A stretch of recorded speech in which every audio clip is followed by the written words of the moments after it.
Is your RAM 1500 key fob not working? The most common culprit is a dead battery. The RAM 1500 key fob uses a CR2032 3-volt lithium battery, typically lasting 1 to 2 years. Replace the battery and see if that fixes the problem. If not, the next step is an RF hub reset. This involves disconnecting your vehicle's battery for 10 to 15 minutes to clear the ECU memory. Reconnect and test. These two steps solve about 70% of key fob issues. Remember, Wi-Fi routers or metal objects can interfere with the fob's 314 MHz frequency.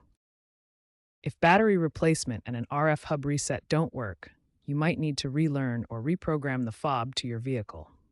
The relearn process typically involves cycling the key in the ignition between on-off positions while pressing the lock-unlock buttons in a specific sequence. Refer to your owner's manual for the exact steps. If issues persist, especially after a software update, it could indicate a faulty RF hub.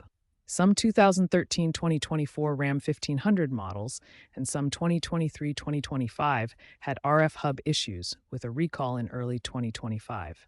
If you are still having issues after all of this, seek professional help from a dealership.